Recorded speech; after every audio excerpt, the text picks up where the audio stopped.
नमस्कार। अब हम लोग देखेंगे कि जैसे हमारे पास दो सिमिलर ट्रायंगल दे दिया है। हमारे चैनल में आपका स्वागत है। अब हम लोग देखने जा रहे हैं कि अगर हमारे पास दो सिमिलर ट्रायंगल दे दिया है तो उसके पेरीमीटर और एरिया का रेशियो क्या होता है। मान लीजिए ये हमारे पास दोनों ट्रायंगल सिमिलर दे दिया हुआ है कि triangle A B C similar है ट्रायंगल डी ई एफ के किसी भी क्राइटेरिया से। जैसे मान लीजिए हमारे पास चार क्राइटेरिया होता है, ए एस एस एस अच्छा है एस ए एस, ये चारों क्राइटेरिया में से किसी भी क्राइटेरिया में ये सिमिलर है, तब इसका रेशियो जो होगा पेरीमीटर और एरिया का क्या होगा। तो हम लोग जानते हैं कि जैसे हमारे पास कोई भी ट्रायंगल, ये दोनों ट्रायंगल सिमिलर है, तो इस केस में क्या होता है कि A B by D E is equal to B C by E F is equal to A C by D F होता है। इतना ध्यान रखना है। अगर दोनों ट्रायंगल सिमिलर है, ये चीज़ ध्यान दीजिएगा, दोनों ट्रायंगल सिमिलर है तो इसका जो एल्टीट्यूड होता है उसका भी रेशियो हमारे पास सेम रहता है। जैसे मान लीजिए ये ए हो गया, बी हो गया और ये सी हो गया, ये डी हुआ, ये ई हुआ, ये एफ हो गया।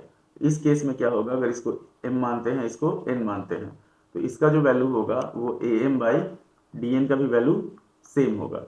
अब इसका अगर हम लोग एरिया का रेशियो निकालते हैं, मान लीजिए यहाँ पे कि area of triangle A B C by area of triangle D E F, तो क्या हो जाएगा हमारे पास, ये हो जाएगा half into B C into A M, और ये हो जाएगा हमारे पास half into E F into D N.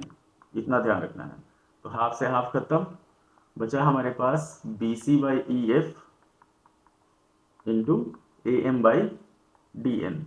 अब ये क्या है, A M by D N जो है वो B C by E F के बराबर है। अभी जस्ट हमारे पास यहाँ पे ध्यान दीजिए कि A M by D N और B C by E F दोनों बराबर है, तो इस चीज को हम लोग लिख सकते हैं B C by E F into B C by E F.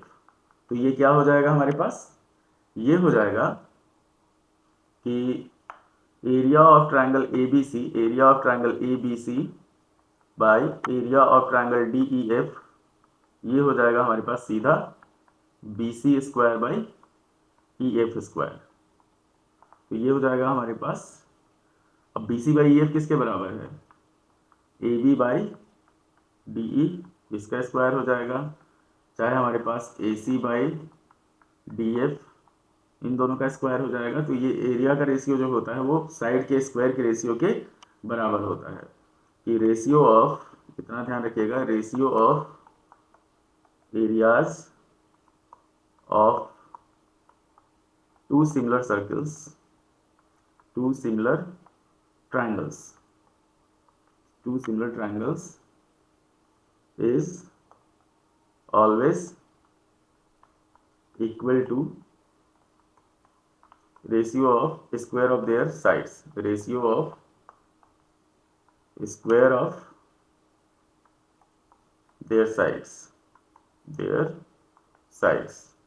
अब उसके बाद हम लोग क्या करते हैं, अगर हम लोग पेरीमीटर का रेशियो निकालते हैं, तो यहाँ पे एक चीज ध्यान दीजिए, यहाँ पे इसका सबका जो रेशियो है वो सेम है। तो पेरीमीटर का रेशियो, अगर दो ट्रायंगल सिमिलर ट्रायंगल दिया हुआ है, मान लीजिए ये हमारे पास दे दिया हुआ है ए बी सी, और ये इसके सिमिलर है दूसरा ट्रायंगल डी ई एफ। ये चीज ध्यान है, बहुत आसान चीज है, इतना आपको इसमें पैनिक नहीं होना है इस तरह से। तो ये perimeter of triangle A B C, perimeter of triangle A B C by perimeter of triangle D E F अगर हम लोग करेंगे, तो इस केस में क्या होगा, ये सीधा साइड के रेशियो के इक्वल होता है। A B by D E, B C by E F और A C by D F के बराबर हो जाता है। इतना ध्यान रखना आपको। जैसे मान लीजिए ये 2 सेंटीमीटर हुआ, ये 4 सेंटीमीटर हो गया, ये 5 सेंटीमीटर हो गया। यहाँ पे क्या हुआ, ये हम लोग ले लेते हैं 1, 2 और 2.5। तो इसका जब रेशियो निकाला जाएगा ना, तब ये 4 2 6, 6 5 11 हो जाएगा। तो इस साइड का रेशियो जो होगा ऊपर 11 हो जाएगा, नीचे 5.5 हो जाएगा। इससे इसको काटेंगे तो 2:1 का रेशियो आएगा। तो ये हमेशा क्या होगा, इन दोनों ट्रायंगल के लिए किसी भी चीज़ का रेशियो जो होगा वो 2:1 के बराबर होगा। सिर्फ एंगल जो इसका होगा ये सेम होगा, और साइड का रेशियो जो होगा वही पेरीमीटर का रेशियो होगा, इतना ध्यान रखना है। तो दो चीज़ हमारे पास आया कि पेरीमीटर का जो रेशियो होता है वो साइड के रेशियो के बराबर होता है, और इस एरिया का रेशियो जो होता है साइड के स्क्वायर के रेशियो के बराबर होता है किसी दो सिमिलर ट्रायंगल में। तो इसमें क्या करेगा, मिसिंग दे देगा। जैसे ट्रायंगल का एरिया दे दिया, एक साइड दे दिया, दूसरे ट्रायंगल का एरिया भले साइड निकालना होगा, अच्छा दूसरे ट्रायंगल का एरिया निकालना होगा। तो ये वैल्यू हम लोग पुट करके, ये ऊपर वाला जो है इसको पुट करके निकाल सकते हैं। पेरीमीटर का दिया रहेगा तो ये नीचे वाला हम लोग पुट करके निकाल सकते हैं। दोनों चीज, एक ये पुट करना है आपको अगर पेरीमीटर का रेशियो दिया हुआ है और साइड निकालना हो, दूसरा हम लोग को अगर ये दिया हुआ है एरिया का रेशियो दिया हुआ और साइड निकालना है, तो ये हम लोग पुट करेंगे। तो उम्मीद है कि आपको वीडियो पसंद आया होगा। लाइक करें, शेयर करें, सब्सक्राइब करें। धन्यवाद।